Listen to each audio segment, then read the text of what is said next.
8.1 परिचय। हमारे समाज में बच्चे अपने लिंग, परिवार, सामाजिक परिवेश, वर्ग, जाति और नस्ल जैसी चीजों के आधार पर एक दूसरे से भिन्न होते हैं।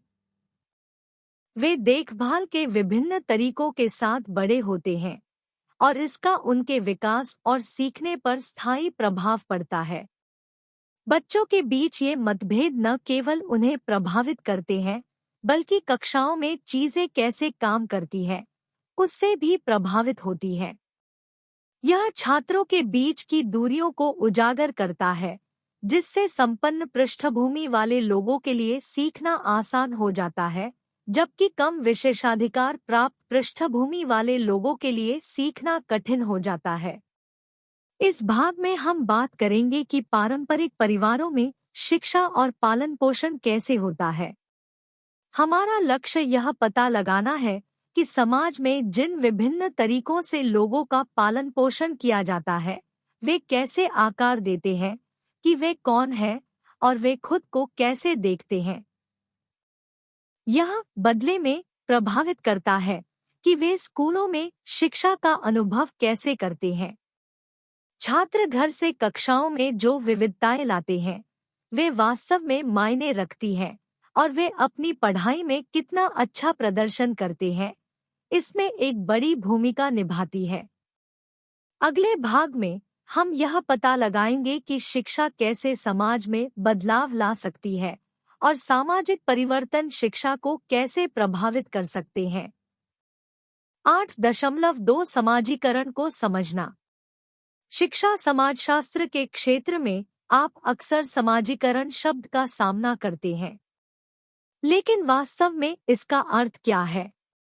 समाजीकरण एक ऐसी प्रक्रिया है जहां लोग एक विशिष्ट संस्कृति में व्यक्तियों के लिए उपयुक्त दृष्टिकोण, मूल्य और व्यवहार अपनाते हैं। उदाहरण के लिए, एस्किमो बच्चे कच्ची पक्षी और मछली की आंतें खाने का आनंद लेना सीखते हैं, जबकि चीनी बच्चे सुअर के पेट के ऊतकों का स्वाद विकसित करते हैं। इसके बारे में सोचना हमें असहज कर सकता है, क्योंकि हम ऐसे भोजन की सराहना करने के लिए बड़े नहीं हुए हैं। भारत में लड़कियों को एक विशेष तरीके से चलने, खाने, बात करने के लिए समाजीकृत किया जाता है, जिसमें शांत, विनम्र, सौम्य और विनम्र होने जैसे गुणों पर जोर दिया जाता है। इसके विपरीत लड़कों की उनके स्वतंत्र और मुखर व्यवहार के लिए प्रशंसा की जाती है।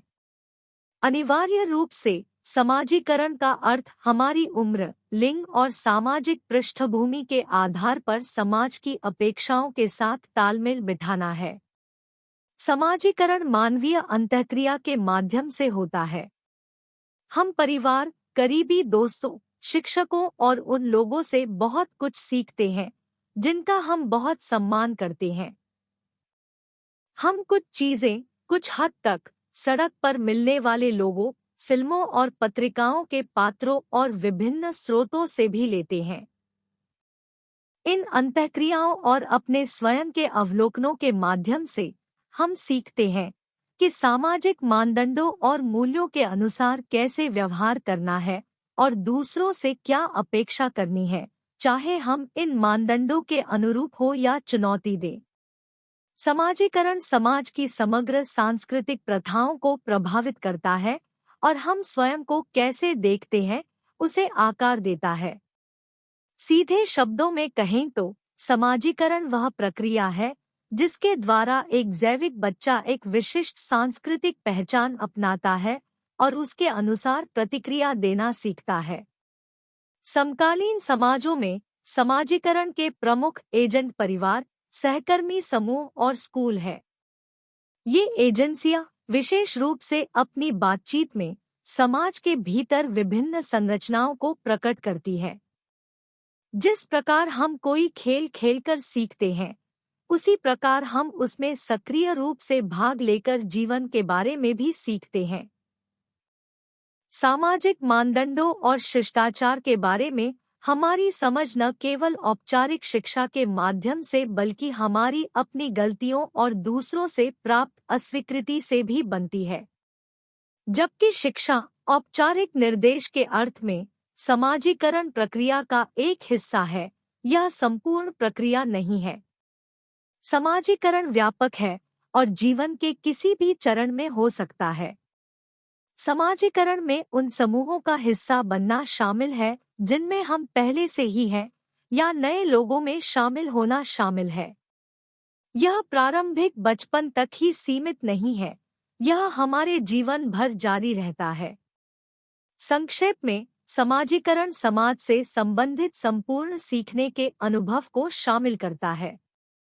विभिन्न विशेषज्ञ किसी को समाज का अधिक या कम सक्षम सदस्य बनाने के लिए आवश्यक विशिष्ट ज्ञान और कौशल को विभिन्न तरीकों से परिभाषित कर सकते हैं। हालांकि अधिकांश इस बात से सहमत होंगे कि संज्ञानात्मक कौशल और सामाजिक संबंध बनाने और बनाए रखने की क्षमता महत्वपूर्ण है। परिवार अपने बच्चों की प्रेरणा और संज्ञानात्मक कौशल को आकार देने में न केवल तब भूमिका निभाते हैं जब वे औपचारिक शिक्षा शुरू करते हैं, बल्कि उनके स्कूली वर्षों के दौरान भी।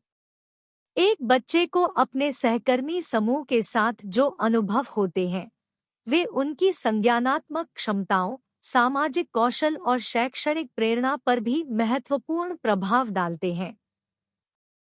8.3 समाजीकरण और औपचारिक शिक्षा। समाजीकरण और शिक्षा दोनों में विशिष्ट व्यवहार और भूमिकाएं सीखना, कुछ को मजबूत करना और दूसरों को रोकना शामिल है। समाजीकरण शिक्षा प्रक्रिया से भिन्नताओं के साथ विभिन्न भूमिकाओं को क्रमिक रूप से सीखना है। समाजीकरण अक्सर अचेतन और व्यक्तिपरक होता है, जिसकी जड़ें प्राथमिक सामाजिक संस्थाओं में होती है। दूसरी ओर, शिक्षा माध्यमिक समाजीकरण संस्थानों से जुड़ा एक उद्देश्यपूर्ण और सचेत प्रयास है। अंतर को समझने के लिए औद्योगिक और पूर्व औद्योगिक समाजों पर विचार करें। पूर्व औद्योगिक समाजों में सीखना मुख्य रूप से समाजीकरण के माध्यम से होता था, जिसमें काम, परिवार, धर्म आदि में भागीदारी शामिल होती थी। कुछ शिक्षा प्रशिक्षुता के माध्यम से होती थी, जहां व्यक्तियों ने अभ्यासकर्ताओं के साथ साथ सीखा। इसके विपरीत, अत्यधिक औद्योगिकीकृत समाजों का एक अलग दृष्टिकोण होता है। व्यक्तियों को एक विस्तारित अवधि के लिए जानबूझकर और निरंतर निर्देश प्राप्त होते हैं। इसमें विशिष्ट कार्यों में विशेष प्रशिक्षण और पढ़ने, लिखने और गिनती जैसे मौलिक कौशल को शामिल करने वाली व्यापक शिक्षा शामिल है। इसके अलावा वे उन विषयों पर निर्देश प्राप्त करते हैं जो सीधे तौर पर किसी व्यवसाय से जुड़े नहीं हैं। पूर्व औद्योगिक सेटिंग्स के विपरीत, यह शिक्षा विशेषज्ञों, व्यक्तियों द्वारा प्रदान की जाती है जिनका व्यवसाय विशेष रूप से शिक्षित करना है। उद्योग पर केंद्रित समाज में शिक्षा गैरौद्योगिक समाज की तुलना में अधिक अलग है। समाजशास्त्र में विभेदीकरण का अर्थ है कि एक गतिविधि, भूमिका, संस्था या संगठन दूसरों से कितना अलग है। शिक्षा लोगों को विशिष्ट भूमिकाओं के लिए तैयार करती है, उच्च शिक्षा स्तर और भी अधिक विशेषज्ञता की ओर ले जाता है। प्रारंभ में एक बच्चे की शिक्षा में बुनियादी साक्षरता कौशल शामिल होते हैं। जैसे जैसे साल आगे बढ़ते हैं, स्कूली शिक्षा विशिष्ट विषयों और विषयों तक सीमित हो जाती है। माध्यमिक विद्यालय में एक बच्चा 2 या 3 विषयों या उनके अंतर्गत विशिष्ट डोमेन में विशेषज्ञ हो सकता है। विश्वविद्यालय स्तर पर यह विशेषज्ञता तीव्र हो जाती है, जिसमें सबसे अधिक शिक्षित व्यक्ति एक छोटे विषय भाग में विशेषज्ञता के लिए डॉक्टरेट की उपाधि अर्जित करता है। अनौपचारिक समाजीकरण में परिवार, साथियों और सामाजिक समूहों से सीखे गए कौशल और मूल्य रोजमर्रा की जिंदगी में व्यावहारिक होते हैं, जिससे व्यक्तियों को विभिन्न स्थितियों से निपटने में मदद मिलती है। जबकि औपचारिक शिक्षा अन्य समाजीकरण रूपों से अलग है, उनके प्रभाव में ओवरलैप है। चूंकि सीखना मुख्य रूप से एक सामाजिक घटना है, तकनीकी कौशल सीखने में मूल्य और सामाजिक कौशल अधिग्रहण शामिल होता है।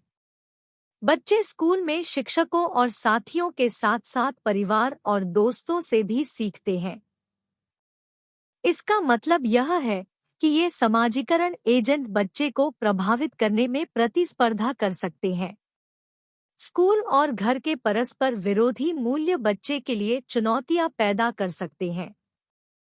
जीवन भर हम परस्पर विरोधी और पूरक प्रभावों का सामना करते हैं। शिक्षा को समाजीकरण के व्यापक संदर्भ में रखने से स्कूली शिक्षा में चुनौतियों को समझने में मदद मिलती है। शिक्षा को उसके सामाजिक संदर्भ से अलग नहीं किया जा सकता, क्योंकि यह उन कई कारकों में से एक है जो एक बच्चा स्कूल में सीखता है।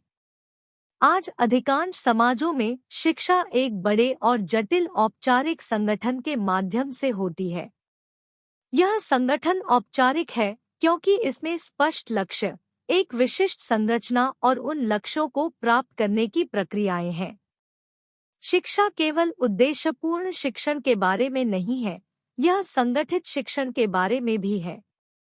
एक छात्र केवल शिक्षक, व्याख्याता और पाठ्यपुस्तक द्वारा दिए गए औपचारिक ज्ञान पर प्रतिक्रिया नहीं करता है। वे छात्रों और एक शिक्षक और एक छात्र के बीच बनने वाले रिश्तों और अपेक्षाओं के अनौपचारिक पैटर्न पर भी प्रतिक्रिया करते हैं। शिक्षा के औपचारिक और अनौपचारिक भागों के बीच परस्पर क्रिया इसे समाजीकरण के अन्य रूपों से अलग करती है।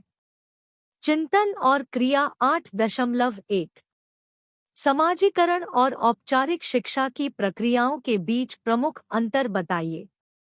चिंतन और कार्रवाई 8.1 समाजीकरण और औपचारिक शिक्षा के बीच अंतर की खोज। परिचय। शिक्षा और मानव विकास के क्षेत्र में दो अभिन्न प्रक्रियाएं व्यक्तियों को आकार देने में महत्वपूर्ण भूमिका निभाती है, समाजीकरण और औपचारिक शिक्षा। हालांकि ये शब्द अक्सर एक दूसरे के स्थान पर उपयोग किए जाते हैं, ये अलग अलग तंत्रों का प्रतिनिधित्व करते हैं जिनके माध्यम से व्यक्ति ज्ञान, कौशल और मूल्य प्राप्त करते हैं। इस प्रतिबिंब का उद्देश्य समाजीकरण और औपचारिक शिक्षा की प्रक्रियाओं के बीच प्रमुख अंतरों को उजागर करना, उनकी अनूठी विशेषताओं और किसी व्यक्ति के विकास में योगदान को उजागर करना है। समाजीकरण को परिभाषित करना। समाजीकरण एक आजीवन प्रक्रिया है जिसके माध्यम से व्यक्ति सामाजिक मानदंडों, मूल्यों और सांस्कृतिक प्रथाओं को आत्मसात करते हैं। यह जीवन में जल्दी शुरू होता है और व्यक्ति के पूरे अस्तित्व में जारी रहता है, जिसमें परिवार, साथियों, संस्थानों और व्यापक समुदाय के साथ बातचीत शामिल होती है। औपचारिक शिक्षा के विपरीत, जो संरचित शैक्षणिक सेटिंग्स के भीतर होती है, समाजीकरण एक अनौपचारिक और व्यापक प्रक्रिया है जो रोजमर्रा की जिंदगी में होती है। समाजीकरण के लक्षण। अनौपचारिक प्रकृति। समाजीकरण अनौपचारिक रूप से विभिन्न सेटिंग्स जैसे परिवार, समुदाय और सहकर्मी समूहों में होता है। यह एक सतत प्रक्रिया है जो स्वाभाविक रूप से अवलोकन, अनुकरण और सामाजिक गतिविधियों में भागीदारी के माध्यम से होती है। अचेतन सीख। व्यक्ति अक्सर सचेत जागरूकता के बिना समाजीकरण से गुजरते हैं। व्यवहार, विश्वास और मूल्य सामाजिक वातावरण के संपर्क के माध्यम से अवशोषित होते हैं। स्पष्ट निर्देश के बिना दृष्टिकोण और दृष्टिकोण को आकार देते हैं। सांस्कृतिक संचरण। समाजीकरण वह प्राथमिक साधन है जिसके माध्यम से संस्कृति एक पीढ़ी से दूसरी पीढ़ी तक प्रसारित होती है। इसमें भाषा, परंपराओं, रीति रिवाजों और सामाजिक अपेक्षाओं को आगे बढ़ाना शामिल है। महत्वपूर्ण अन्य लोगों की भूमिका। परिवार, सहकर्मी और किसी के जीवन में प्रभावशाली व्यक्ति समाजीकरण प्रक्रिया में महत्वपूर्ण भूमिका निभाते हैं। वे रोल मॉडल के रूप में कार्य करते हैं, व्यवहार के उदाहरण प्रदान करते हैं और सांस्कृतिक ज्ञान प्रदान करते हैं। औपचारिक शिक्षा को परिभाषित करना। दूसरी ओर औपचारिक शिक्षा संरचित और जानबूझकर सीखने को संदर्भित करती है, जो स्कूलों, कॉलेजों और विश्वविद्यालयों जैसे संस्थानों के भीतर होती है।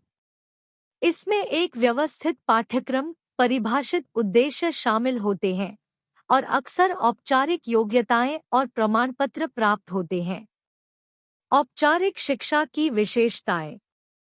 संरचित पाठ्यक्रम। औपचारिक शिक्षा एक पूर्वनिर्धारित पाठ्यक्रम का अनुसरण करती है, जिसे विशिष्ट ज्ञान और कौशल प्रदान करने के लिए डिजाइन किया गया है। इसे विषयों, पाठ्यक्रमों और शैक्षणिक विषयों में व्यवस्थित किया गया है। संस्थागत सेटिंग। औपचारिक शिक्षा स्थापित संस्थानों के भीतर शिक्षकों और शिक्षार्थियों के लिए निर्दिष्ट भूमिकाओं के साथ होती है। ये संस्थान सीखने के लिए अनुकूल एक संरचित वातावरण प्रदान करते हैं। स्पष्ट सीखने के उद्देश्य। औपचारिक शिक्षा लक्ष्योन्मुख है, जिसमें प्रत्येक स्तर या चरण के लिए स्पष्ट सीखने के उद्देश्य बताए गए हैं। छात्रों की प्रगति को मापने के लिए मूल्यांकन विधियों, परीक्षाओं और ग्रेडिंग प्रणालियों को नियोजित किया जाता है। प्रमाणन और योग्यता। औपचारिक शिक्षा के सफल समापन के परिणामस्वरूप प्रमाणन, डिप्लोमा या डिग्री प्राप्त होती है। ये योग्यताएं विभिन्न क्षेत्रों में मान्यता प्राप्त साख के रूप में काम करती हैं और किसी की पेशेवर और शैक्षणिक पहचान में योगदान करती हैं। समाजीकरण और औपचारिक शिक्षा के बीच प्रमुख अंतर। सीखने की प्रकृति। समाजीकरण में सीखना अक्सर अंतर्निहित होता है और अवलोकन, अनुकरण और दैनिक जीवन की गतिविधियों में भागीदारी के माध्यम से होता है। यह एक समग्र प्रक्रिया है जिसमें मूल्यों, मानदंडों और सांस्कृतिक प्रथाओं को शामिल किया गया है। औपचारिक शिक्षा में सीखना स्पष्ट, संरचित और व्यवस्थित रूप से व्यवस्थित होता है। यह स्पष्ट सीखने के उद्देश्यों के साथ विशिष्ट विषयों और अनुशासनों पर ध्यान केंद्रित करता है। सेटिंग्स और संदर्भ। समाजीकरण परिवार, समुदाय और सहकर्मी समूहों सहित अनौपचारिक सेटिंग्स की एक विस्तृत श्रृंखला में होता है। यह किसी विशिष्ट समय या स्थान तक सीमित नहीं है। औपचारिक शिक्षा स्कूलों, कॉलेजों और विश्वविद्यालयों जैसे निर्दिष्ट संस्थानों में होती है। यह एक निर्धारित कार्यक्रम का पालन करता है और परिभाषित शैक्षणिक शर्तों के भीतर होता है। संस्थानों की भूमिका। समाजीकरण, इसमें परिवार, समुदाय और विभिन्न सामाजिक समूहों सहित कई संस्थाएं शामिल होती है। समाजीकरण के लिए कोई एक संस्था उत्तरदायी नहीं है। औपचारिक शिक्षा शिक्षकों, प्रशासकों और छात्रों के लिए निर्दिष्ट भूमिकाओं के साथ शैक्षणिक संस्थानों में केंद्रीकृत। यह संस्थान ज्ञान की खोज के लिए समर्पित एक संरचित वातावरण है। उद्देश्य और उद्देश्य। समाजीकरण प्राथमिक उद्देश्य व्यक्तियों को समाज में एकीकृत करना, सांस्कृतिक मूल्य प्रदान करना और सामाजिक कौशल और मानदंडों के विकास को सुविधाजनक बनाना है। औपचारिक शिक्षा शैक्षणिक और बौद्धिक विकास पर ध्यान केंद्रित करती है, व्यक्तियों को विशिष्ट करियर के लिए तैयार करती है और विभिन्न विषयों में ज्ञान की उन्नति में योगदान देती है। अवधि और जीवन काल। समाजीकरण एक आजीवन प्रक्रिया जो बचपन से शुरू होती है और व्यक्ति के जीवन भर जारी रहती है। यह विभिन्न जीवन चरणों और अनुभवों के अनुसार विकसित और अनुकूलित होता है। औपचारिक शिक्षा आमतौर पर इसकी एक परिभाषित अवधि होती है, जैसे प्राथमिक, माध्यमिक और तृतीयक स्तर। औपचारिक शिक्षा अक्सर एक विशिष्ट समय सीमा के भीतर पूरी हो जाती है, हालांकि औपचारिक स्कूली शिक्षा के बाद भी सीखना जारी रहता है। प्राधिकरण और संरचना। समाजीकरण एक केंद्रीकृत प्राधिकरण या औपचारिक संरचना का अभाव है। प्रभाव विभिन्न स्रोतों से आता है, जिसमें परिवार के सदस्य, सहकर्मी और सामाजिक मानदंड शामिल है। औपचारिक शिक्षा शैक्षिक अधिकारियों, पाठ्यक्रम बोर्डों और नियामक निकायों द्वारा शासित। यह परिभाषित नियमों और विनियमों के साथ एक संरचित ढांचे के भीतर संचालित होता है। मतभेदों का औचित्य। मानव विकास की बहुमुखी प्रकृति को समझने के लिए समाजीकरण और औपचारिक शिक्षा के बीच अंतर महत्वपूर्ण है। समाजीकरण एक अनौपचारिक और सतत प्रक्रिया होने के कारण सांस्कृतिक एकीकरण और सामाजिक सामंजस्य की नींव रखता है। यह व्यक्तियों को अपनेपन और पहचान की भावना को बढ़ावा देते हुए सामाजिक मानदंडों और अपेक्षाओं को पार करने में सक्षम बनाता है। दूसरी ओर, औपचारिक शिक्षा एक संरचित ढांचे के भीतर विशिष्ट उद्देश्यों को पूरा करती है। यह विशिष्ट ज्ञान और कौशल प्रदान करता है, व्यक्तियों को पेशेवर भूमिकाओं के लिए तैयार करता है और समाज की बौद्धिक उन्नति में योगदान देता है। सीखने के स्पष्ट उद्देश्य, प्रमाणन प्रक्रियाएं और संस्थागत सेटिंग्स औपचारिक शिक्षा को सीखने के लिए एक व्यवस्थित और लक्ष्योन्मुख दृष्टिकोण बनाती है। व्यक्तियों के लिए निहितार्थ। समाजीकरण और औपचारिक शिक्षा के बीच अंतर को समझने से जीवन के विभिन्न चरणों में व्यक्तियों पर प्रभाव पड़ता है। प्रारंभिक बचपन के दौरान समाजीकरण पर जोर बुनियादी सामाजिक कौशल, भावनात्मक बुद्धिमत्ता और सांस्कृतिक जागरूकता के विकास में सहायता करता है। जैसे जैसे व्यक्ति औपचारिक शिक्षा के माध्यम से आगे बढ़ते हैं, वे विशेष ज्ञान और कौशल प्राप्त करते हैं जो उनके बौद्धिक और व्यावसायिक विकास में योगदान करते हैं। इसके अलावा समाजीकरण और औपचारिक शिक्षा के बीच परस्पर क्रिया गतिशील है। समाजीकरण औपचारिक शैक्षिक सेटिंग के भीतर भी व्यक्तियों को प्रभावित करता है, उनके दृष्टिकोण, मूल्यों और पारस्परिक संबंधों को आकार देता है। इसके विपरीत, औपचारिक शिक्षा व्यक्तियों को विविध दृष्टिकोणों, संस्कृतियों और विचारों से परिचित कराकर समाजीकरण में योगदान देती है। निष्कर्ष। निष्कर्षतः समाजीकरण और औपचारिक शिक्षा की प्रक्रियाएं मानव विकास के अभिन्न अंग हैं। प्रत्येक व्यक्ति के विकास और परिपक्वता में विशिष्ट योगदान देती है।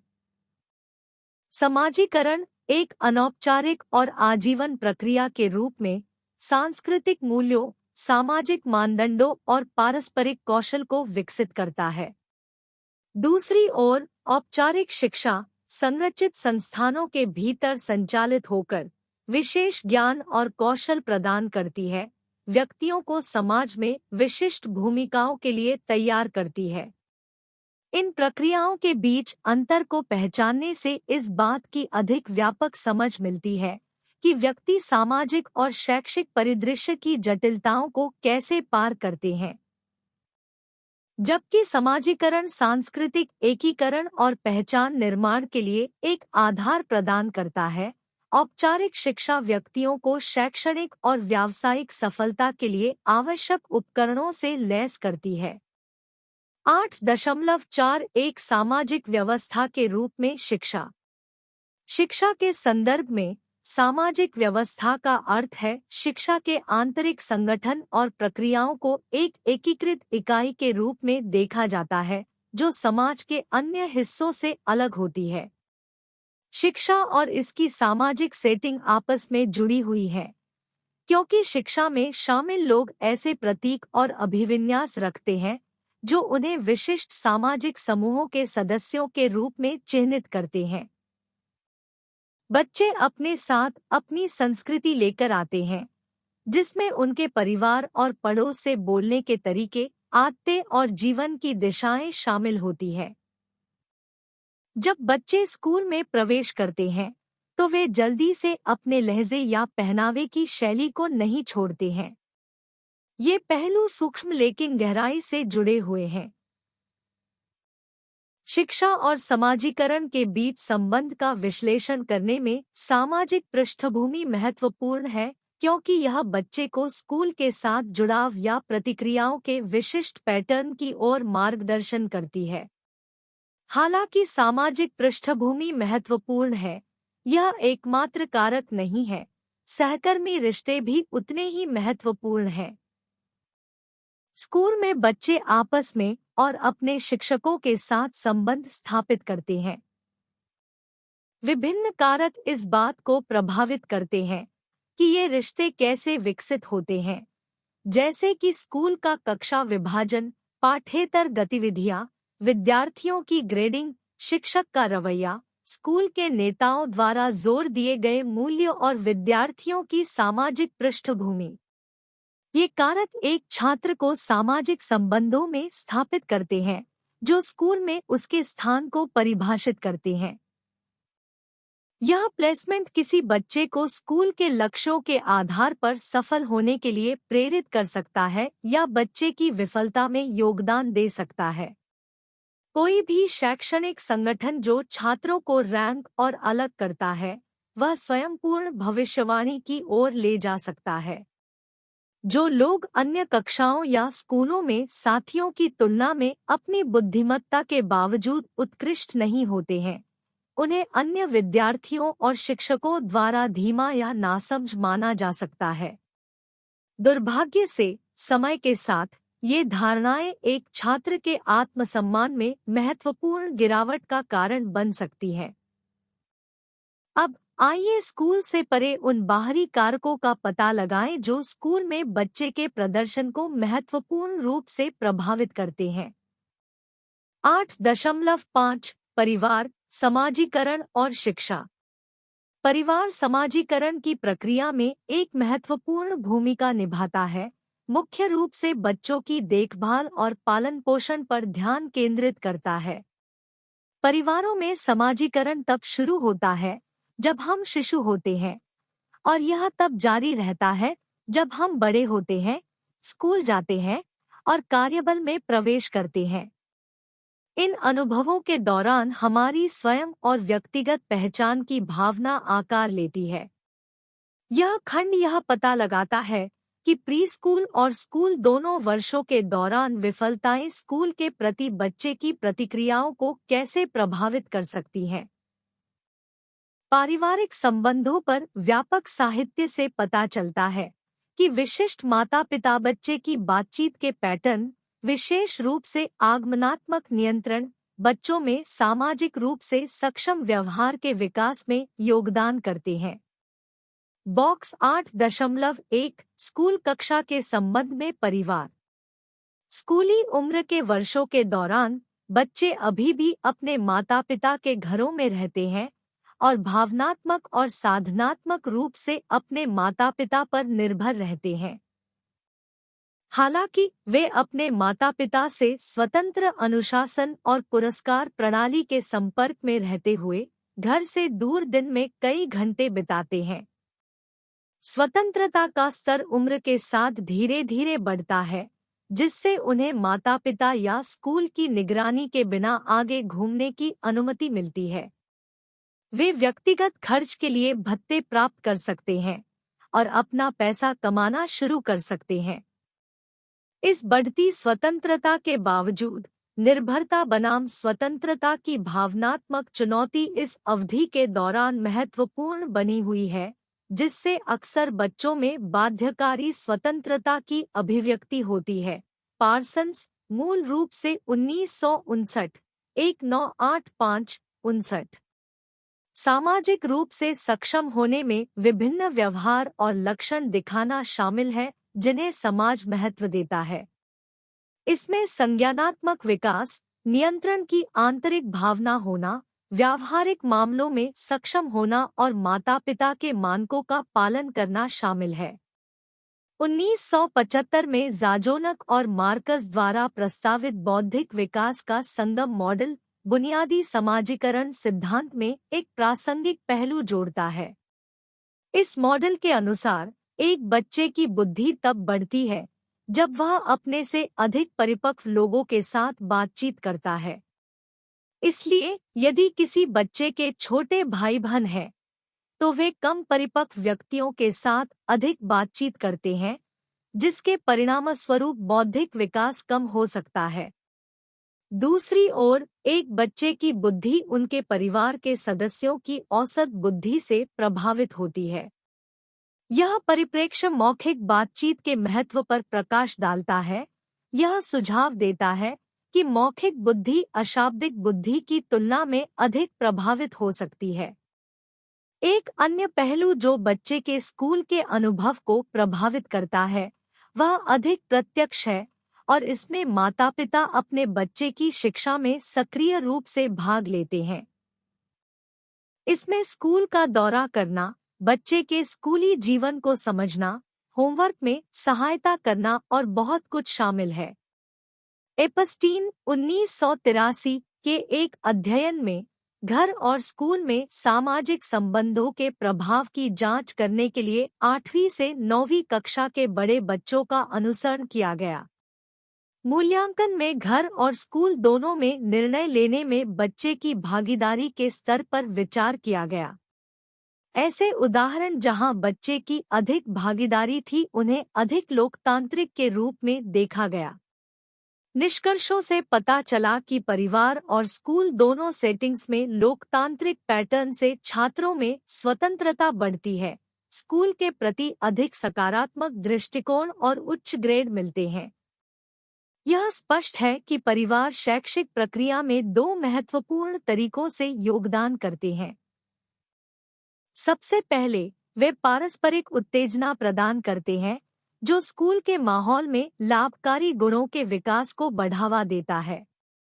दूसरे, वे अपने बच्चों के स्कूली अनुभवों के संबंध में उनकी ओर से मार्गदर्शन, प्रशिक्षण, व्याख्या, प्रोत्साहन और हस्तक्षेप करते हैं। माता-पिता की यह सक्रिय भागीदारी बच्चों को ज्ञान, कौशल और दृष्टिकोण प्राप्त करने में मदद करती है, जो उन्हें अपने स्कूल समाज के अधिक सक्षम सदस्यों के रूप में आकार देती है। 8.6 सामाजिक वर्ग, समाजीकरण और शिक्षा। समाजीकरण पर इसके प्रभाव पर विचार करते समय परिवार की गतिशीलता पर सामाजिक वर्ग के प्रभाव को पहचानना महत्वपूर्ण है। इस इकाई के भीतर परिवार, सहकर्मी समूह, लिंग, वर्ग, नस्ल और जाति आपस में जुड़े हुए हैं और विभिन्न तरीकों से बातचीत करते हैं। जिस सामाजिक वर्ग से कोई छात्र संबंधित होता है, वह बच्चे के पालन पोषण, भाषा, समाजीकरण और उसके बाद स्कूल में और उसके बाहर शैक्षिक अनुभव को महत्वपूर्ण रूप से प्रभावित करता है। सामाजिक वर्ग, पारिवारिक समाजीकरण और स्कूली शिक्षा प्रक्रिया के लिए उनके निहितार्थ के बीच संबंधों के विवरण में गहराई से जाना आवश्यक है। पीएच हेल्सी 1961 शैक्षिक अवसरों, उपलब्धियों और असमानता को समझने में सामाजिक वर्ग की भूमिका पर जोर देते हैं। उनका तर्क है कि नीति निर्माताओं ने इस तथ्य को नजरअंदाज कर दिया कि स्कूल संबंधी कारकों के बजाय सामाजिक परिस्थितियां और प्रेरणा शैक्षिक प्राप्ति के प्रमुख निर्धारक थे। हेल्सी स्कूलों और पाठ्यक्रम तक औपचारिक पहुंच की तुलना में परिवार और समुदाय के समर्थन के महत्व पर जोर देती है। इसे और अधिक समझने के लिए भौतिक नुकसान और सांस्कृतिक नुकसान की अवधारणाओं को समझना आवश्यक है। एक उल्लेखनीय दीर्घकालिक अध्ययन में डगलस 1964 ने बच्चों के घरों में भौतिक स्थितियों के महत्व पर प्रकाश डाला, विशेष रूप से आकार, कमरों की संख्या, भीड़-भाड़, बिस्तर साझाकरण और घरेलू सुविधाओं की स्थिति जैसे आवास पहलुओं पर। ये कारक कम क्षमता और उपलब्धि से जुड़े थे।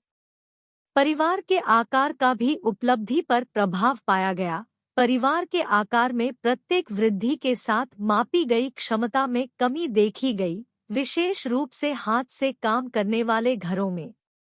मध्यम वर्ग के घरों की तुलना में शारीरिक कामकाजी वर्ग के घरों में उपलब्धि पर परिवार के आकार का प्रभाव अधिक स्पष्ट था।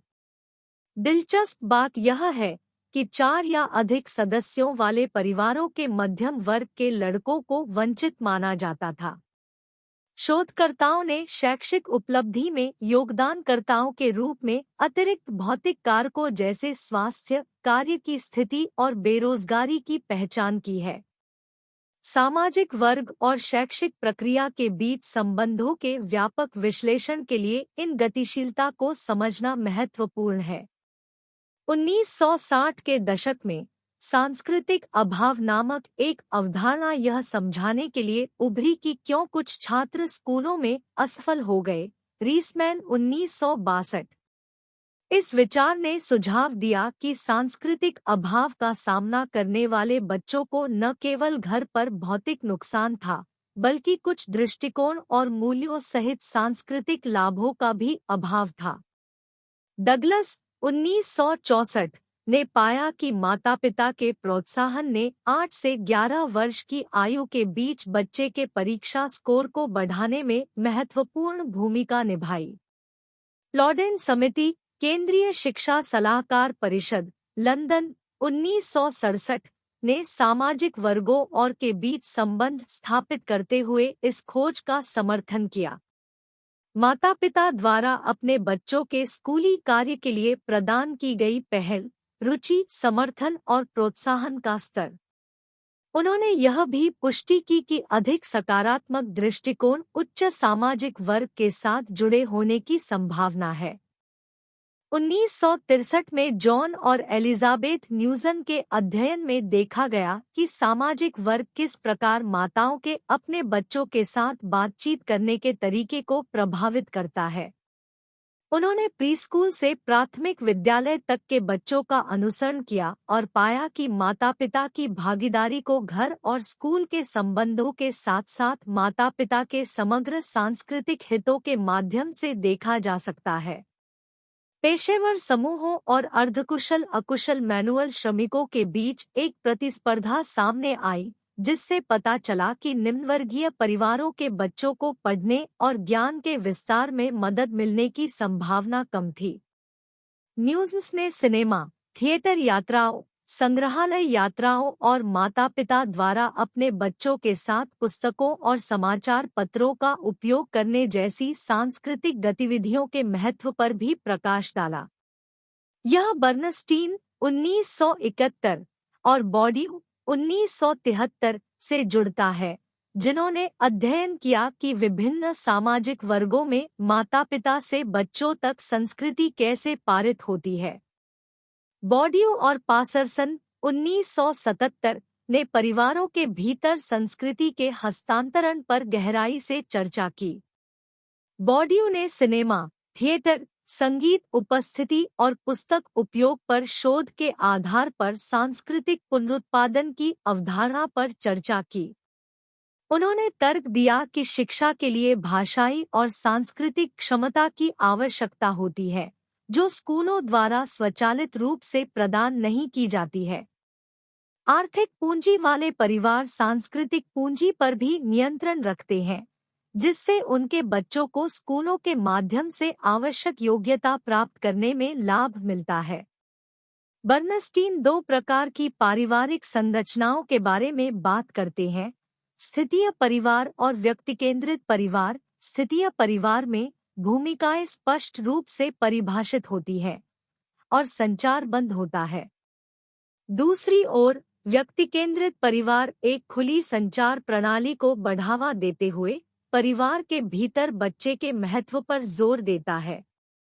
व्यक्ति-उन्मुख परिवारों में संचार और भाषा महत्व रखते हैं, जो विभिन्न सामाजिक वर्ग समूहों के शैक्षिक लाभों को समझाने में भूमिका निभाते हैं। बर्नस्टीन का कहना है कि श्रमिक वर्ग के परिवार का अधिकार का प्रयोग मध्यम वर्ग से भिन्न होता है। श्रमिक वर्ग में प्राधिकारी लगातार पुरस्कार और दंड के साथ एक सुव्यवस्थित प्रणाली स्थापित नहीं करता है, इसके बजाय यह मनमाना होता है। प्राधिकार का उपयोग उन व्यक्तियों द्वारा किया जाता है जो तर्क के बजाय विवेक का उपयोग करते हैं। जब कोई बच्चा अधिकार को चुनौती देता है या किसी कार्य से इनकार करता है, तो प्रतिक्रिया अक्सर होती है, ऐसा करो क्योंकि मैं तुम्हें बता रहा हूँ, इसके विपरीत मध्यवर्गीय परिवार में आमतौर पर प्राधिकारी व्यक्ति के साथ एक रिश्ता शामिल होता है जो तर्कसंगत सिद्धांतों द्वारा मध्यस्थ होता है। स्कूल में मध्यम वर्ग के बच्चे को अक्सर फायदा होता है क्योंकि वे स्वाभाविक रूप से जिज्ञासु होते हैं और उन्हें भविष्य के बारे में सोचना और योजना बनाना सिखाया जाता है। यह मानसिकता उन्हें एक ऐसी शैक्षिक प्रणाली में सफल होने में मदद करती है जो वर्तमान को दूर के भविष्य से जोड़ने पर केंद्रित है। स्कूल की सामाजिक संरचना एक रूपरेखा प्रदान करती है जिसे मध्यवर्गीय बच्चा समझ सकता है, प्रतिक्रिया दे सकता है और लाभ उठा सकता है। दूसरी ओर श्रमिक वर्ग का बच्चा ऐसे माहौल में भ्रमित और असहाय महसूस कर सकता है। वे स्कूल के तरीकों और लक्ष्यों को उनके लिए व्यक्तिगत रूप से सार्थक बनाने के लिए संघर्ष करते हैं। बॉक्स 8.2 उदाहरण के तौर पर अमेरिकी अनुभव का उपयोग करते हुए गरीबी पर शिक्षा के प्रभाव पर चर्चा करता है।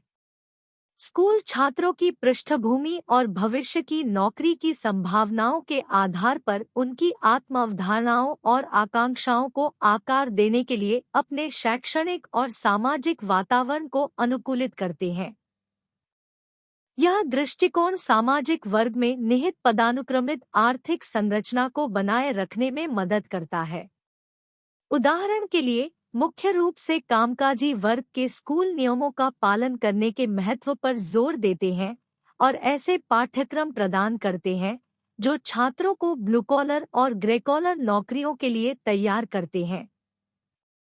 उनके पास अक्सर ऐसे संकाय होते हैं जो अकादमिक रूप से कम उन्मुख होते हैं।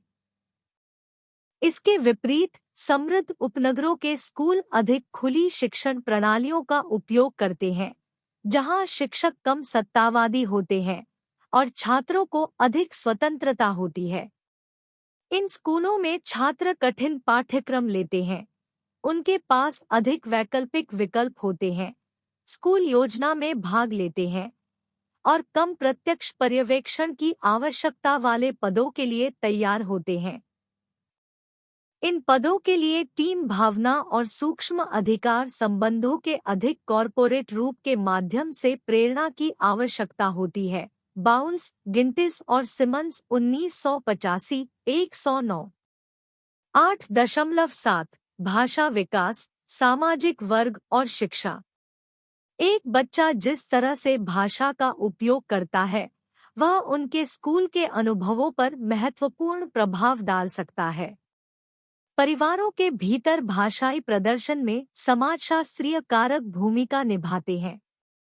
भाषाई विकास पर बर्नस्टीन का सिद्धांत बताता है कि भाषा के कुछ रूपों में शैक्षिक और व्यावसायिक सफलता के लिए महत्वपूर्ण संज्ञानात्मक और सामाजिक कौशल का लाभ या हानि शामिल है।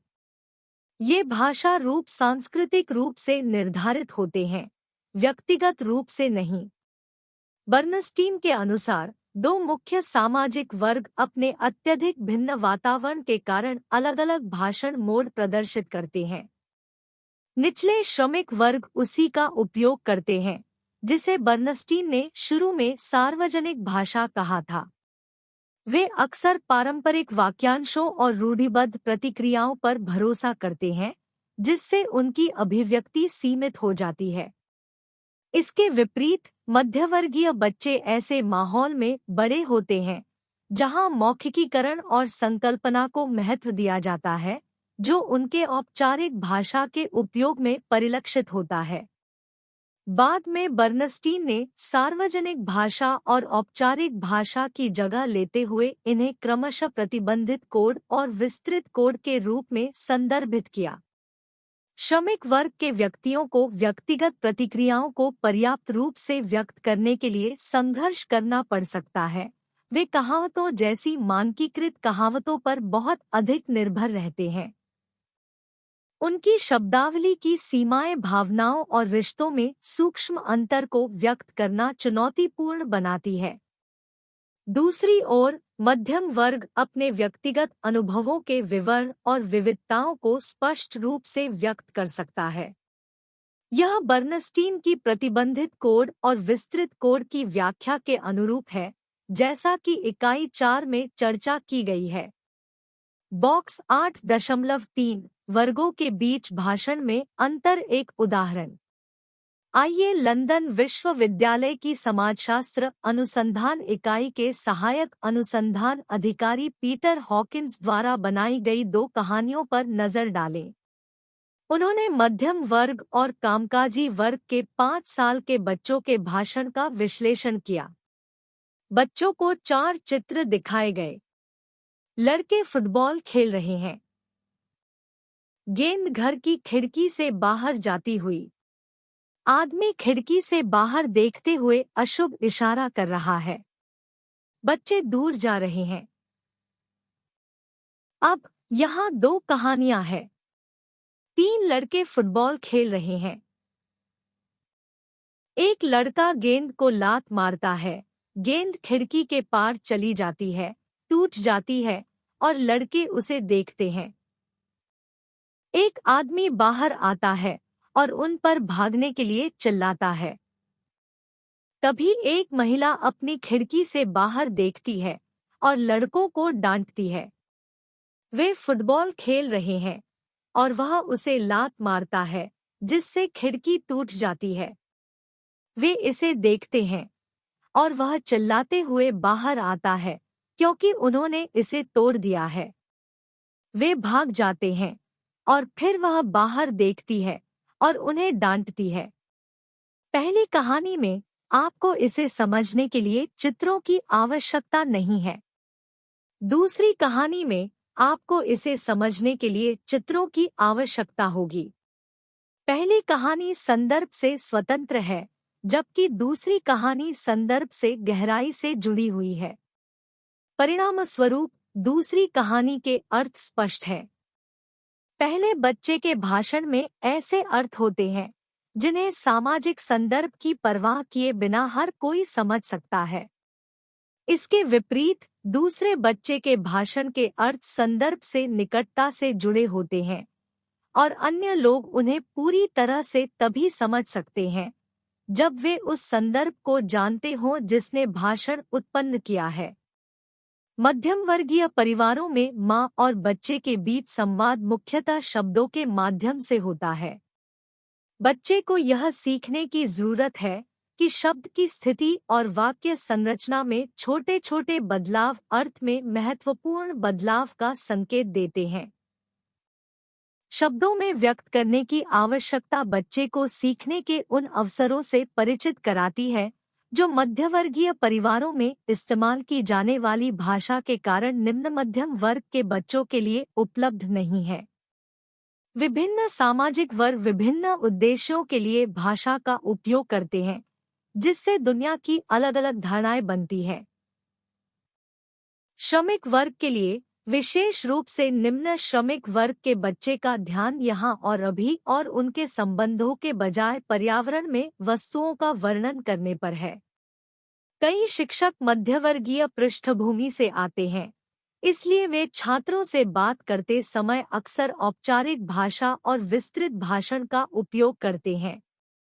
हालांकि कामकाजी वर्ग के परिवारों के छात्र इस प्रकार की भाषा से परिचित नहीं हो सकते हैं।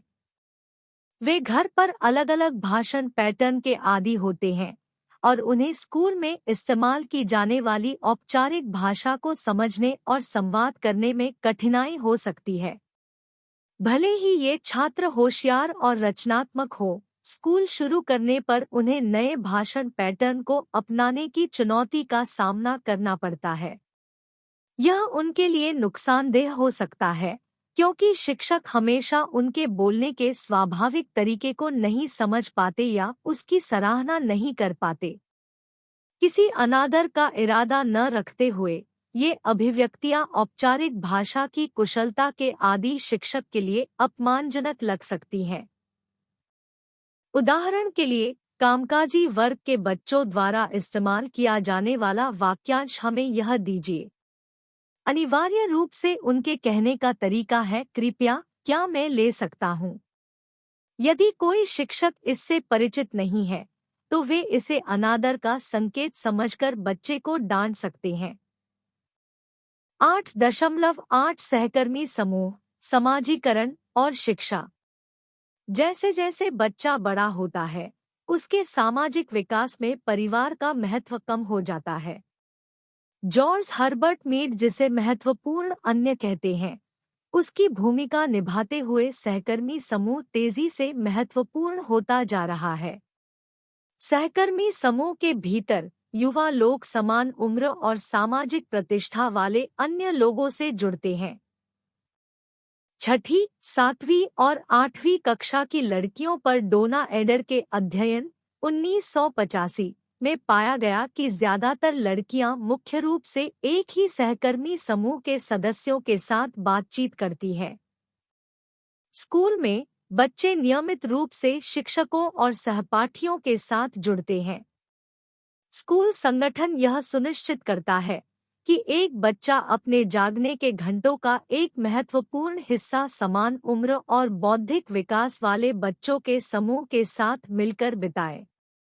शिक्षा में साथियों की भूमिका की जांच 2 प्रकार की होती है, वे जो पारस्परिक प्रक्रियाओं पर केंद्रित होती है और वे जो कक्षा के भीतर सामाजिक संबंधों की जांच करती है। ये अध्ययन शैक्षणिक प्रदर्शन और स्कूल के प्रति दृष्टिकोण पर दोस्ती की पसंद और समाजशास्त्रीय स्थिति के प्रभाव का पता लगाते हैं। सहकर्मी समूह पर समग्र रूप से विचार करने के बजाय ये जांचें उसके भीतर पारस्परिक संबंधों के भेदभाव और पैटर्न का विश्लेषण करती है। एक सुसंगत खोज यह है कि कक्षा के भीतर यादृच्छिक जोड़ियों की तुलना में 2 स्कूल शैक्षिक आकांक्षाओं और शैक्षणिक प्रदर्शन के प्रति समान दृष्टिकोण साझा करते हैं। दोस्ती का चुनाव अक्सर अलग-अलग कक्षाओं के बजाय अपनी ही कक्षा में किया जाता है। भले ही छात्र विभिन्न पाठों के लिए कक्षाएं बदलते हों, फिर भी उनके एक ही समूह में होने की संभावना होती है। किशोरों के सहकर्मी संबंध, जो अत्यधिक गैरशैक्षणिक मामलों पर केंद्रित हैं, बच्चों के विकास के दौरान सहकर्मी समूह की शैक्षिक प्रासंगिकता के बारे में संदेह पैदा कर सकते हैं। किशोरों की गतिविधियों की परस्पर संबद्धता और शैक्षिक प्रक्रिया पर गैरशैक्षणिक गतिविधियों के संभावित प्रभाव पर भी विचार करना आवश्यक है। स्कूल के भीतर और बाहर दोनों जगह पाठ्येतर व्यस्तताएं किसी व्यक्ति की रुचि और शैक्षणिक रूप से अच्छा प्रदर्शन करने की क्षमता को महत्वपूर्ण रूप से प्रभावित कर सकती है। कोलमैन 1966 ने शोध किया कि स्कूल में छात्र समूह का प्रकार व्यक्तिगत प्रदर्शन को कैसे प्रभावित करता है। उनके अध्ययन से पता चला कि मुख्य रूप से श्वेत स्कूलों में पढ़ने वाले काले छात्रों ने मुख्यतः काले स्कूलों की तुलना में शैक्षणिक रूप से बेहतर प्रदर्शन किया। मैकडिल 1969 ने पाया कि उच्च विद्यालयों में शैक्षिक माहौल, जो बौद्धिक मामलों पर जोर से परिभाषित होता है, छात्रों के शैक्षणिक प्रदर्शन और शैक्षिक योजनाओं को प्रभावित करता है। माता-पिता की भागीदारी और प्रतिबद्धता का स्तर स्कूल के माहौल के लिए प्रमुख स्पष्टीकरण के रूप में उभरा। यह विश्लेषण परिवार, साथियों के प्रभाव और स्कूल संरचना को जोड़ता है और तीनों कारकों के महत्व पर प्रकाश डालता है। 8.9 लिंग, समाजीकरण और शिक्षा। लड़के और लड़कियां नर्सरी स्कूल में प्रवेश करते समय अलग-अलग समाजीकरण अनुभवों से गुजरते हैं, जिससे लिंग पहचान के बारे में उनकी समझ विकसित होती है। प्रभाव माता-पिता, भाई-बहन, टेलीविजन और समाजीकरण के अन्य एजेंटों से आते हैं। लिंग भूमिका पुरुषों और महिलाओं के उचित व्यवहार, दृष्टिकोण और गतिविधियों के संबंध में अपेक्षाओं को संदर्भित करती है। परंपरागत रूप से कठोरता जैसे लक्षण पुरुषों से जुड़े होते हैं, जबकि कोमलता महिलाओं से जुड़े होते हैं। माता-पिता प्राथमिक समाजीकरण एजेंटों के रूप में बच्चों को समाज द्वारा उचित समझी जाने वाली लैंगिक भूमिकाओं में मार्गदर्शन करते हैं। अन्य प्रभावों में वयस्क, बड़े भाई-बहन, जनसंचार माध्यम और धार्मिक और शैक्षणिक संस्थान शामिल हैं, जो बच्चे की लिंग पहचान को आकार देने में भूमिका निभाते हैं। छात्र प्रतिदिन 6 घंटे से अधिक समय कक्षाओं और स्कूल से संबंधित गतिविधियों में बिताते हैं। परिणामस्वरूप शिक्षक और स्कूल लड़कों और लड़कियों के लिए उचित व्यवहार के बारे में जानकारी के महत्वपूर्ण स्रोत बन जाते हैं। बच्चे शिक्षकों और प्रशासकों सहित वयस्कों की भूमिकाओं को देखकर और उनकी नकल करके सीखते हैं। वे शैक्षिक पदानुक्रम में लिंग अनुपात और प्राधिकरण संरचना का निरीक्षण करते हैं, सकारात्मक और नकारात्मक दोनों प्रतिक्रिया के माध्यम से अपने मुख्य लिंग के लिए उपयुक्त व्यवहार सीखते हैं। सामाजिक शिक्षण सिद्धांत बताता है कि लिंग संबंधी छवियां किताबों, टेलीविजन कार्यक्रमों और बच्चों के खिलौनों के माध्यम से व्यक्त की जाती है। इनमें किताबों में मुख्य रूप से लिंगभेद पर फोकस किया गया है। विशेष रूप से लोबन 1975 ने जांच की है कि कैसे शिशु और जूनियर स्कूलों में पढ़ने की योजनाएं पात्रों, चित्रणों, पुरुषों और महिलाओं के चित्रों और रूढ़िवादिता के उपयोग के माध्यम से कामुक छवियों को व्यक्त करती है। बच्चों के लिए खिलौने उन्हें लैंगिक भूमिका के बारे में सिखाने में बड़ी भूमिका निभाते हैं। लड़कों के लिए खिलौने जैसे रसायन विज्ञान सेट, डॉक्टर किट, दूरबीन और माइक्रोस्कोप पर्यावरण के साथ बातचीत पर ध्यान केंद्रित करते हैं और अक्सर करियर से जुड़े होते हैं। ये खिलौने आमतौर पर अधिक महंगे होते हैं। दूसरी ओर डेलमोंट के खिलौना कैटलॉग के विश्लेषण के अनुसार लड़कियों के खिलौने निष्क्रिय घरेलू भूमिकाओं को उजागर करते हैं और कार्रवाई और करियर के बारे में कम है। माता-पिता ऐसे खिलौने खरीदने के प्रति सचेत रहते हैं जो उनके बच्चों के लिंग के अनुरूप हों। जब बच्चे नर्सरी स्कूल जाते हैं, तब तक वे अपने लिंग के लिए उपयुक्त माने जाने वाले खिलौनों से खेलना सीख जाते हैं।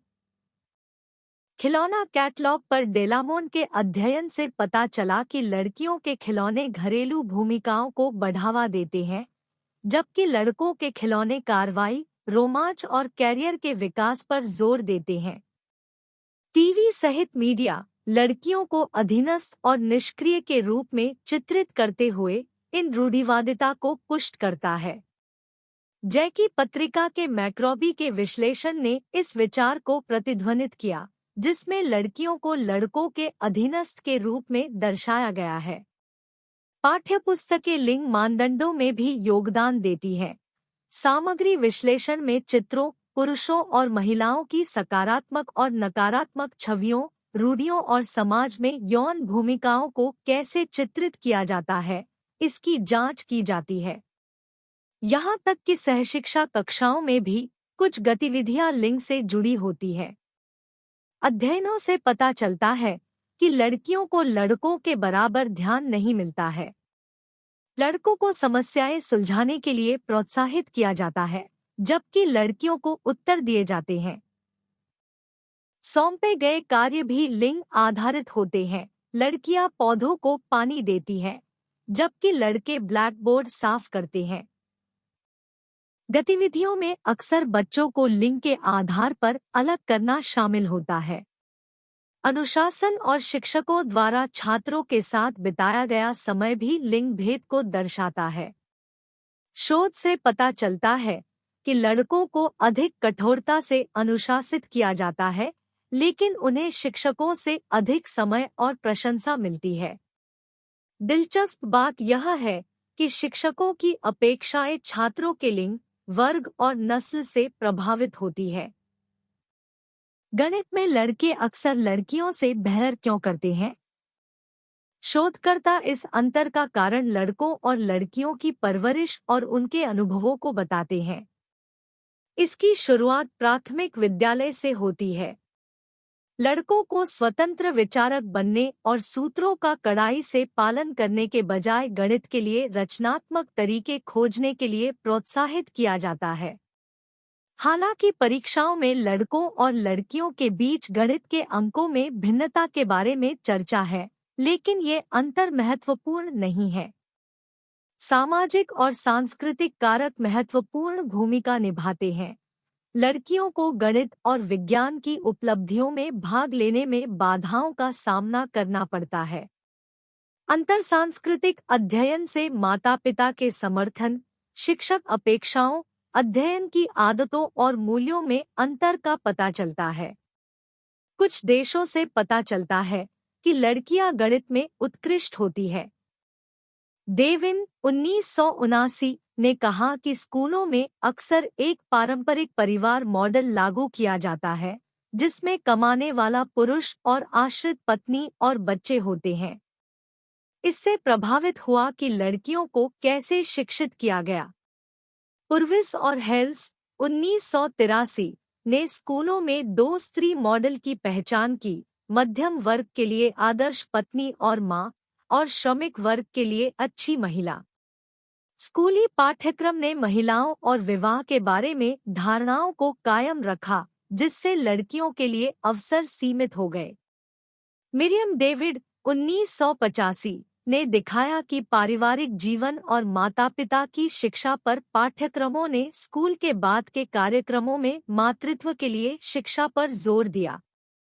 19वीं और 20वीं सदी के साक्ष्य बताते हैं कि शिक्षा कैसे समाज में लैंगिक संबंधों को मजबूत करती है, खासकर लड़कियों और उनके अवसरों के संबंध में। बॉक्स 8.4 शैक्षिक अवसरों में लड़कों और लड़कियों के बीच अंतर। यह जानकारी केन्या, घाना, मिस्र, फिलीपींस, मैक्सिको और पाकिस्तान से एकत्र किए गए आंकड़ों पर आधारित है। कई शैक्षिक प्रणालियों में छात्रों को उनके लिंग के आधार पर निर्देशित करने का एक उल्लेखनीय पैटर्न है। इसका परिणाम यह होता है कि लड़कियों को लड़कों के समान शैक्षिक सामग्री, मानक और कार्यक्रम विकल्प प्रदान नहीं किए जाते हैं। यह पैटर्न पारंपरिक लिंग भूमिकाओं से नहीं आता है, बल्कि आधुनिक रुझानों और प्रथाओं को दर्शाता है। आमतौर पर करियर या व्यवसाय की तैयारी से संबंधित कार्यक्रम लड़कियों को गृह निर्माण या घरेलू विज्ञान पर केंद्रित पाठ्यक्रमों में मार्गदर्शन करते हैं। इसके विपरीत लड़कों को ऐसे कौशल सिखाए जाते हैं जिससे उन्हें वेतन वाली नौकरियां मिल सकें। यहाँ तक कि जब लड़कियों को कैरियर प्रशिक्षण प्रदान किया जाता है, जैसे कि मेक्सिको में, तो उन्हें अक्सर व्यावसायिक कार्यक्रमों का चयन करने के लिए प्रोत्साहित किया जाता है, जो उन्हें सचिवीय और लिपिक कार्य जैसे उनके लिंग से जुड़ी सीमित नौकरियों के लिए तैयार करते हैं। एक सामान्य अवलोकन यह है कि अधिक परिवारों का झुकाव माध्यमिक और तृतीयक शिक्षा में मानविकी और कला की ओर है, जिससे इन क्षेत्रों में अधिक प्रतिनिधित्व होता है। इसके विपरीत विज्ञान, इंजीनियरिंग और संबंधित क्षेत्रों में परिवारों का प्रतिनिधित्व कम है। यह विसंगति अक्सर विज्ञान संकायों और शिक्षकों के वितरण के साथ-साथ संबंधित संस्थानों की प्रवेश नीतियों को प्रभावित करती है। स्मॉक 1985, 192 से 93। संयुक्त राज्य अमेरिका में प्यूरिटन लोगों ने महिलाओं को उनके उद्धार के लिए बाइबल पढ़ने के अलावा ज्यादा कुछ सीखने का समर्थन नहीं किया। अमेरिकी क्रांति के बाद छोटे बच्चों को पढ़ाना और नैतिक मानकों को बनाए रखना महिलाओं का कर्तव्य बन गया। पुरुष प्रधान समाज में केवल बुनियादी शिक्षा प्राप्त करना ठीक हो गया, शायद प्रोत्साहित भी किया गया। समाज लड़कों और लड़कियों के लिए महत्वपूर्ण मान्यताओं और मूल्यों, व्यवहार और अपेक्षाओं को आकार देने के लिए स्कूलों पर भरोसा करते हैं। यह औपचारिक रूप से पाठ्यचर्या में पाठ्यक्रमों और पाठ्यचर्या के माध्यम से या उस प्रणाली के माध्यम से होता है जो लिंग के आधार पर भूमिकाएं निर्दिष्ट करती है। लेकिन कई समाजों में उम्मीदें अनौपचारिक या छिपे हुए पाठ्यक्रम और परामर्श के माध्यम से भी प्रसारित की जाती है। स्कूलों में लैंगिक भूमिकाएं समाज में मौजूद भूमिकाओं को प्रतिबिंबित करती हैं।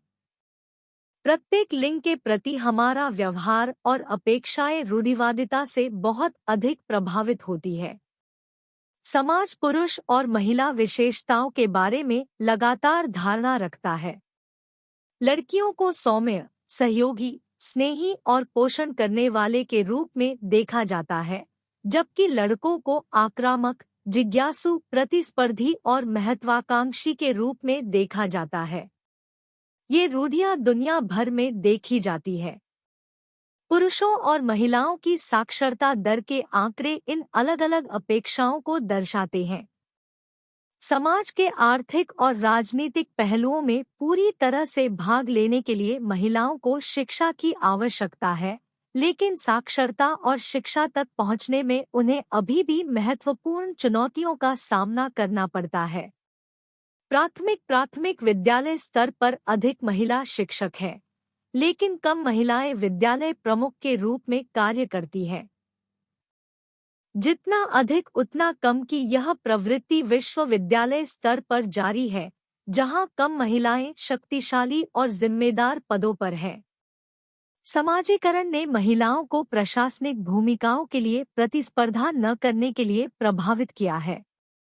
संगठनों में प्रतिष्ठित पदों के लिए लक्ष्य बनाते समय महिलाओं को भर्ती, चयन, प्लेसमेंट, मूल्यांकन और अन्य प्रक्रियाओं के दौरान संगठनात्मक और संस्थागत बाधाओं का सामना करना पड़ता है।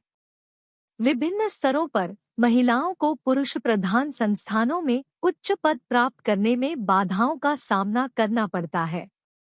लड़कियों को व्यवस्थित रूप से ऐसी पढ़ाई करने से हतोत्साहित किया जाता है जिससे अच्छी तनख्वाह वाली नौकरियां मिल सकें। स्कूल ग्रेड में अक्सर लड़कों से बेहतर प्रदर्शन करने के बावजूद लड़कियों पर शिक्षण जैसी घिसी-पिटी नौकरियों के लिए तैयारी करने का दबाव होता है, जो विज्ञान, प्रौद्योगिकी और इंजीनियरिंग जैसे क्षेत्रों में पदों से जुड़े रिटर्न की पेशकश नहीं कर सकते हैं। शोध से पता चलता है कि लड़कियां अक्सर प्राथमिक विद्यालय के प्रदर्शन में लड़कों से आगे निकल जाती है, लेकिन मध्य विद्यालय तक उनके प्रदर्शन में आम तौर पर गिरावट आती है।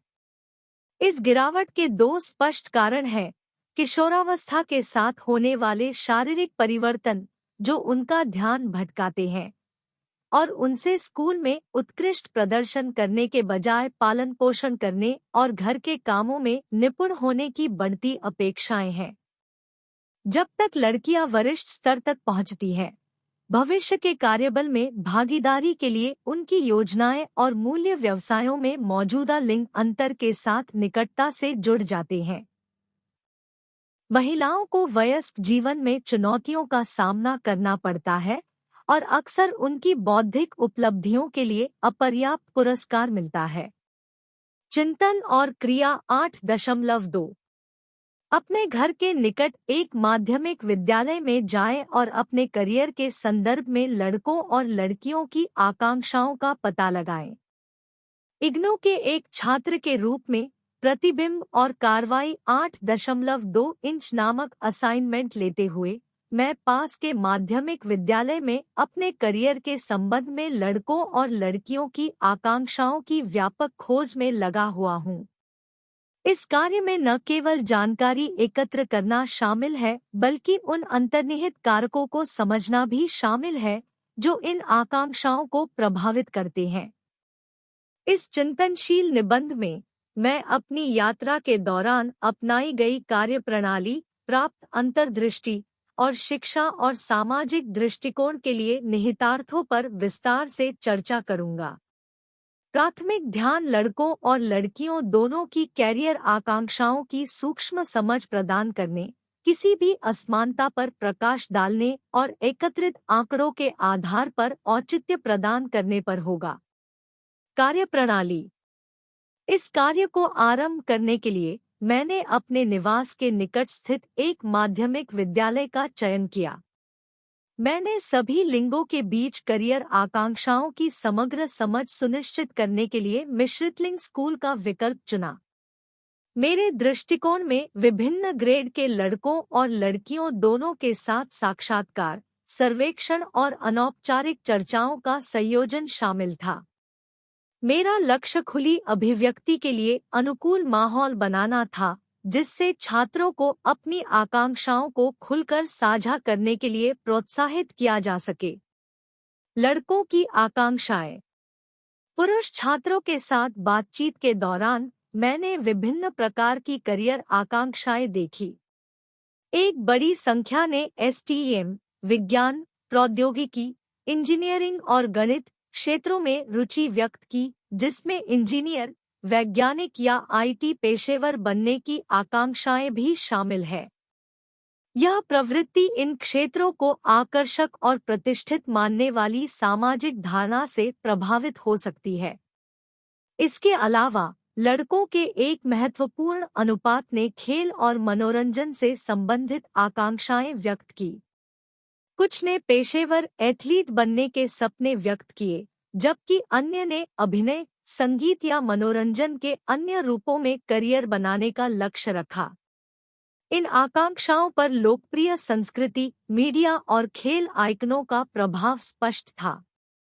यह भी उल्लेखनीय था कि कुछ लड़कों ने पर्यावरण संरक्षण, सामाजिक कार्य और उद्यमिता जैसे गैर पारंपरिक क्षेत्रों में रुचि व्यक्त की। यह सामाजिक दृष्टिकोण में एक सकारात्मक बदलाव का संकेत देता है, जिसमें कुछ लड़के पारंपरिक करियर रूढ़िवादिता से दूर हो रहे हैं। लड़कियों की आकांक्षाएं। महिला छात्रों के साथ इसी तरह की बातचीत करने से कैरियर संबंधी आकांक्षाओं की एक विविध श्रृंखला का पता चला। काफी संख्या में लड़कियों ने स्वास्थ्य देखभाल, शिक्षा और सामाजिक कार्यों में करियर बनाने में रुचि व्यक्त की।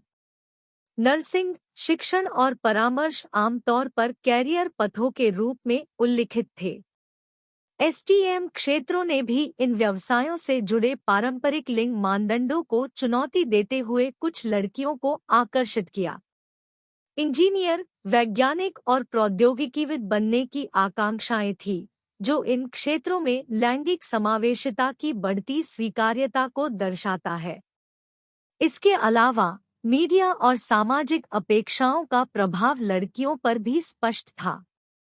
एक महत्वपूर्ण संख्या ने कला, फैशन और पत्रकारिता से संबंधित आकांक्षाएं व्यक्त की। कुछ लड़कियां इन क्षेत्रों की प्रभावशाली हस्तियों से प्रेरित हुई, जिन्होंने करियर विकल्पों पर रोल मॉडल के प्रभाव पर जोर दिया। दिलचस्प बात यह है कि कुछ लड़कियों ने पारंपरिक रूप से पुरुष प्रधान क्षेत्रों जैसे इंजीनियरिंग और उद्यमिता में आकांक्षाएं व्यक्त की। यह लिंग मानदंडों और सामाजिक अपेक्षाओं में क्रमिक लेकिन उल्लेखनीय बदलाव का सुझाव देता है। असमानताएं और प्रभावित करने वाले कारक। एकत्रित आंकड़ों के विश्लेषण से लड़कों और लड़कियों की करियर आकांक्षाओं में कुछ असमानताएं सामने आईं। जहां लड़कों ने विभिन्न क्षेत्रों में आकांक्षाओं का व्यापक स्पेक्ट्रम दिखाया, वहीं लड़कियां पारंपरिक रूप से स्त्री व्यवसायों की ओर अधिक आकर्षित हुई। यह अवलोकन सामाजिक अपेक्षाओं, रूढ़िवादिता और विविध कैरियर विकल्पों के सीमित जोखिम के प्रभाव के बारे में सवाल उठाता है। बातचीत के दौरान कई प्रभावशाली कारक उभर कर सामने आए।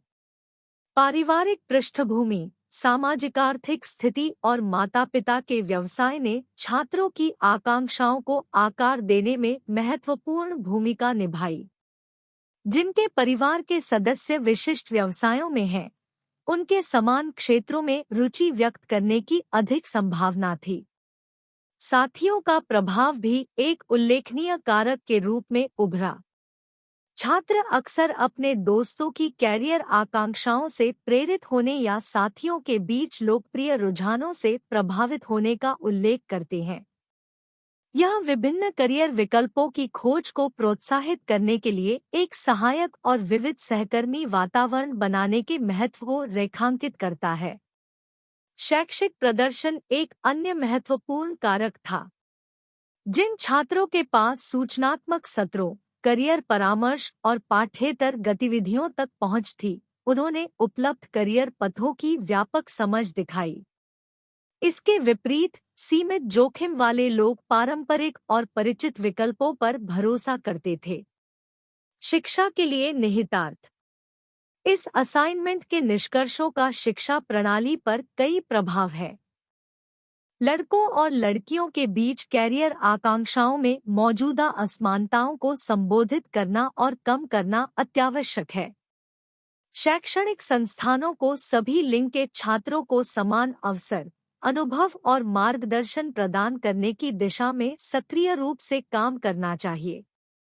कैरियर परामर्श कार्यक्रम स्कूलों को व्यापक कैरियर परामर्श कार्यक्रम शामिल करना चाहिए जो छात्रों को विभिन्न प्रकार के व्यवसायों से परिचित कराए।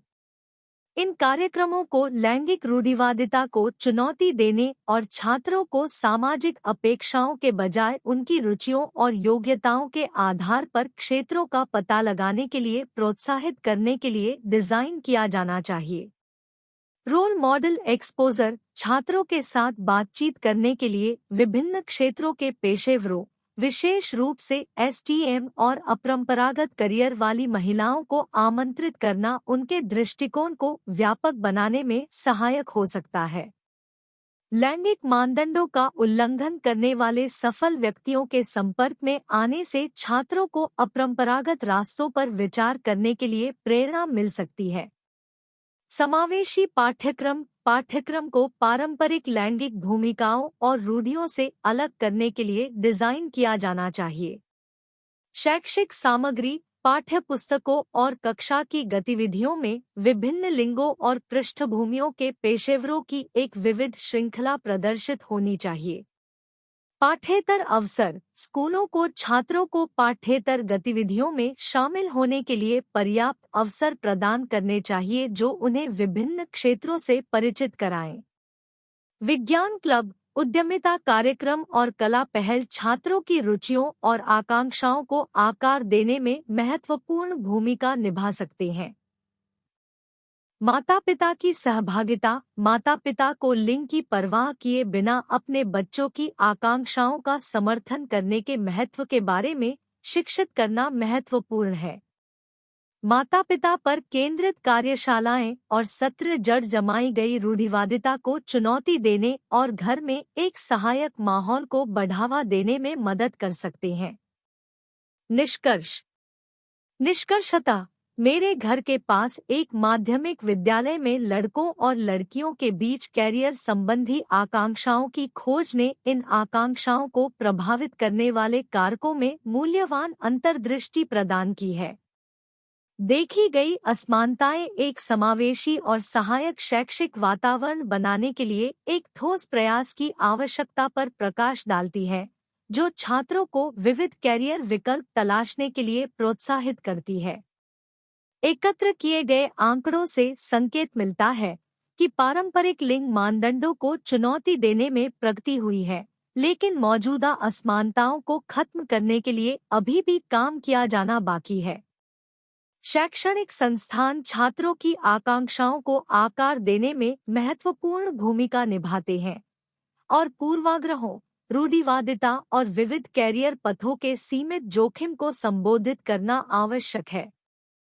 इग्नू के एक छात्र के रूप में इस असाइनमेंट ने न केवल करियर आकांक्षाओं से जुड़ी जटिलताओं के बारे में मेरी समझ को गहरा किया है, बल्कि समावेशी और न्यायसंगत शैक्षिक प्रथाओं की वकालत करने की जिम्मेदारी की भावना भी जगाई है। विविधता को बढ़ावा देने, रूढ़िवादिता को चुनौती देने और समान अवसर प्रदान करने वाली पहलों में सक्रिय रूप से भाग लेकर हम एक अधिक समावेशी समाज में योगदान कर सकते हैं, जहां व्यक्ति लिंग मानदंडों की बाधाओं के बिना अपने जुनून को आगे बढ़ाने के लिए स्वतंत्र है। 8.10 जाति, समाजीकरण और शिक्षा। शिक्षा में जाति, नस्ल और लिंग पर चर्चा करने वाले साहित्य का एक महत्वपूर्ण हिस्सा अक्सर स्कूली पाठ्यक्रम के महत्वपूर्ण पहलुओं में विशिष्ट समूहों की उपलब्धि या अपर्याप्त प्रतिनिधित्व जैसे मुद्दों पर केंद्रित होता है। प्राथमिक और माध्यमिक विद्यालयों में स्वदेशी विद्यार्थियों की तुलना में जातीय अल्पसंख्यक विद्यार्थियों, विशेष रूप से काले विद्यार्थियों के शैक्षिक प्रदर्शन में प्रमुख रुझानों का पता लगाना महत्वपूर्ण है। इसके अतिरिक्त उच्च शिक्षा तक उनकी पहुंच की जांच करना आवश्यक है। प्राथमिक शिक्षा साक्ष्य मुख्यतः 1960 के दशक के दौरान इनर लंदन एजुकेशन अथॉरिटी में एलन लिटिल और उनके सहयोगियों द्वारा किए गए सर्वेक्षणों से प्राप्त हुए हैं। इन अध्ययनों में उनकी प्राथमिक शिक्षा के समापन पर श्वेत और अश्वेत बच्चों के प्रदर्शन की तुलना की गई। विशेष रूप से नए राष्ट्रमंडल आप्रवासियों के बच्चों की पढ़ने की उम्र उनके घरेलू समकक्षों की तुलना में 1 वर्ष अधिक है। जाति सामाजिक स्तरीकरण के एक परिभाषित मानदंड के रूप में भारतीय समाज में एक प्रचलित विशेषता है। हालांकि भेदभाव और अभाव की व्यापक प्रक्रियाओं के संबंध में नस्ल के साथ समानताएं खींची जा सकती हैं, लेकिन दोनों के बीच सीधा पत्राचार लागू नहीं होता है। जाति और शिक्षा के बीच का संबंध जटिल है। प्राचीन भारतीय समाज में औपचारिक शिक्षा संस्थान गूढ़ पवित्र और बाहरी धर्मनिरपेक्ष ज्ञान दोनों क्षेत्रों में मौजूद थे। शिक्षा अभिजात्यवादी थी, जो मुख्य रूप से उच्च जातियों के लिए सुलभ दर्शन और धार्मिक विचारों पर केंद्रित थी। ज्ञान को कालातीत, पवित्र और करिश्माई माना जाता था। शिक्षा को आत्मशुद्धि और आत्मसंतुष्टि की यात्रा के रूप में देखा जाता था। कुछ ज्ञान रूप जैसे चिकित्सा, वास्तुकला, कामुकता और नाटकीयता अत्यधिक व्यावहारिक थे। हालांकि शिक्षा जाति, वर्ण और मानव स्वभाव की पदानुक्रमित अवधारणाओं से निकटता से जुड़ी हुई थी। हिंदू अभिजात्य परंपरा में शिक्षा चयनात्मक थी और काफी हद तक समाज के विशिष्ट वर्गों तक ही सीमित थी। शिक्षक के पास महत्वपूर्ण प्राधिकार था, जो धर्मनिरपेक्ष सिद्धांतों के बजाय धार्मिक सिद्धांतों पर आधारित था।